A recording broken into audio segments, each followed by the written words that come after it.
I did not know Thayer Symphony Orchestra until 1982 when I was competing internationally.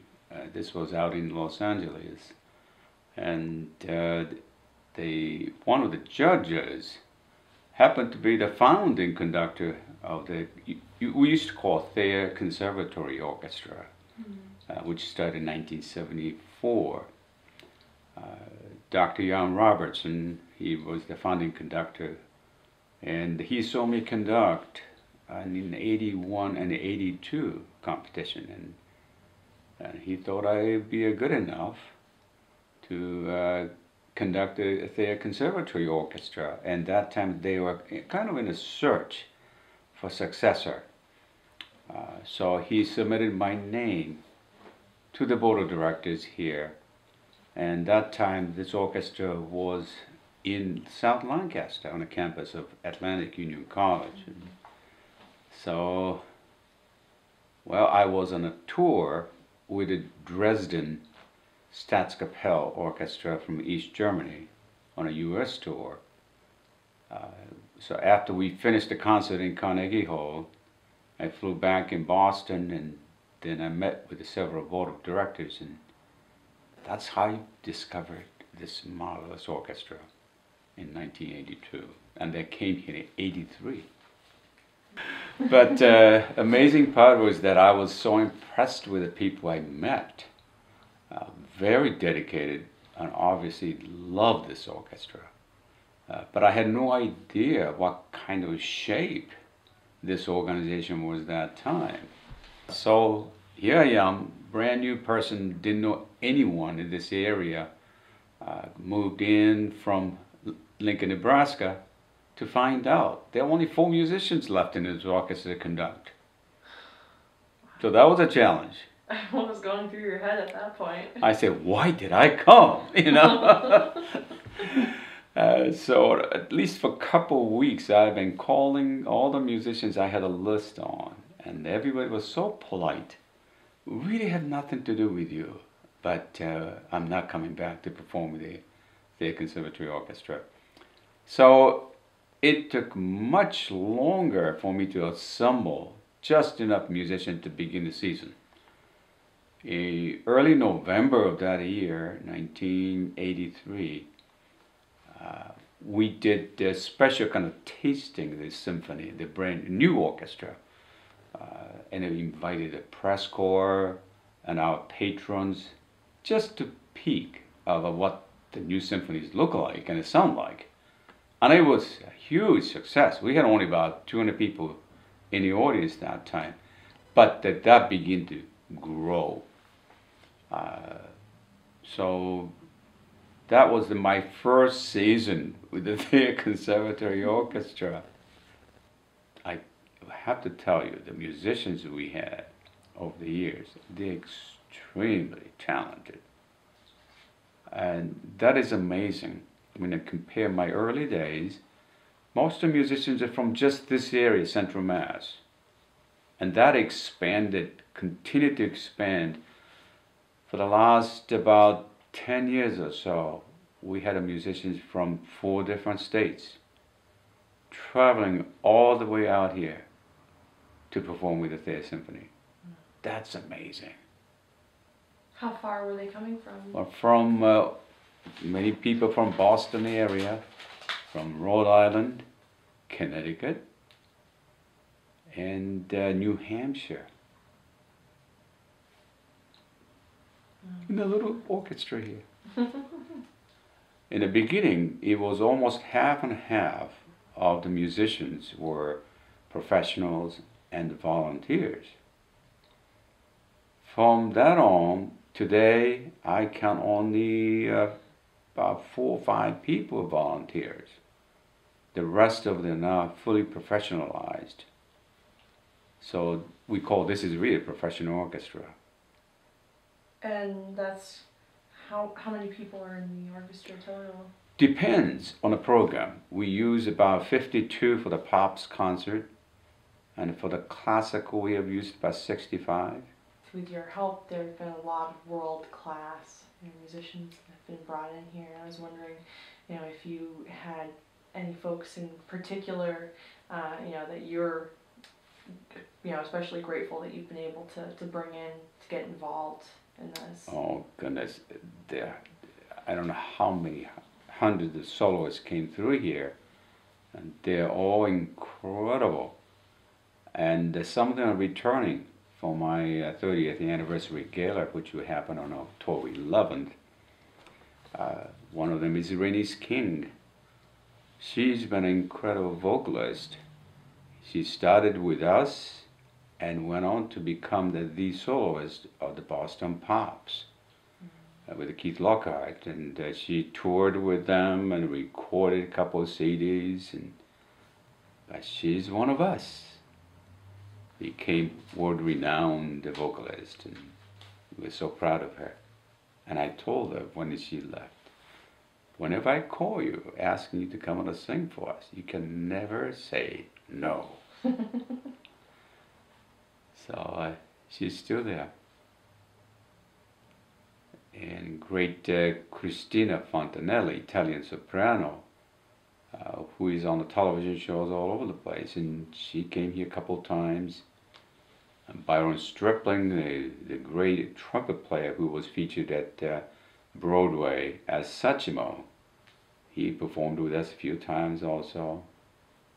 And the world-renowned bluegrass musicians, Kruger brothers. We are the only second symphony orchestra in the whole country to feature bluegrass musicians with a symphony. Really? Yeah.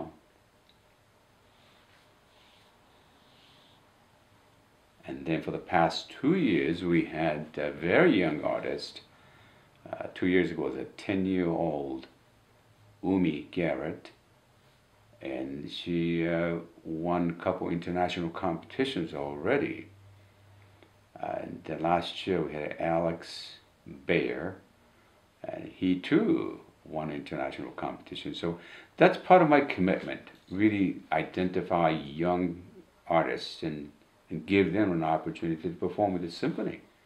Your 30th anniversary gala. Yes. Isn't that exciting? It is. Did you ever think that you'd be with the Thayer? Never. Never did. Yeah. Especially the first couple of years. I thought, I'll have good time for a couple of years and then I'm going to move on to a larger orchestra. But after working here for 3 years, I just fell in love with the people who are so kind and so dedicated to this organization. And I said, why do we want to leave here? Nice people to work with and be friends and truly you can trust in. So, and the area is beautiful, cultural, educationally. I mean, this cannot be any better location to raise children and enjoy life. So much to offer. 30 years went so fast. I can't believe it. My 30. When I look at myself in the mirror, oh yeah, I've been here a long time. When I came, I had a black hair and looked young, and look at me now. So, are you excited for the event? I am. I think originally it was meant to be a surprise party, Yeah. but they just couldn't contain it. Yeah. But this is so different than any other events that you probably attend, because the music is the main component. I think about 10 soloists going to be performing one after another. And those are only the ones that you know about. Right. Well said. Yeah, it's true. And those who I know, they're fantastic. But I can talk about baton because I'm very picky about the baton. As you select different cards of your choice, I choose baton. And I had 4 baton makers. I have 5 now. And each one has different ideas, and It's amazing. I've gone through the journey of finding the right baton for me. It began in Pittsburgh and went to San Diego, to Nebraska, to Massachusetts, and I have one in Florida. It's amazing what the baton, the good baton, can make a difference. And then what I've done, developed over the years, is to pick each baton for almost different period of music making. So I have a baton to do early classical period, like a Haydn, Mozart, much lighter baton. Then once you get into the Beethoven's period, into more Brahms, Tchaikovsky, then it's a different feel, slightly heavier. Baton is an extension of my hand. And if the musicians are amazing what they see and observe and respond. Just give you an example.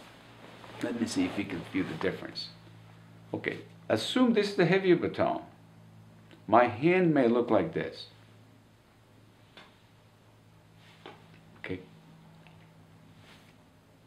But if I change to much lighter baton, doing like Mozart, my hand may look like this.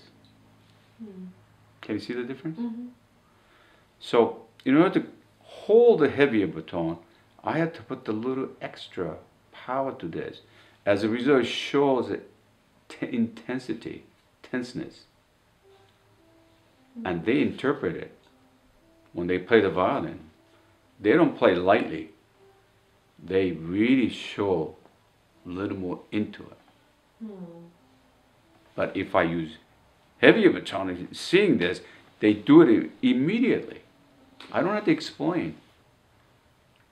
So to me, baton is very important. So everybody, here we go, let's get set. Boom. That's right.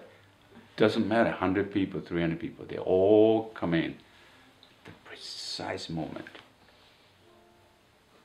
But if I did this to you, it's a little unclear, especially we have hundreds of people in front of me with just this. This, you get the white baton. It's easier to identify. And this is called ictus. That's a starting point. And the rest is like a painting in conducting. If I conducted like this, would you feel joy? I don't think so, no. I agree with you. If I conducted like this, fear. Right? What was another one you said? Surprise. Surprise. If I said, there's no surprise there, right? No. But if you said, that's surprise. And joy, joy. Just exuberant joy. But fear.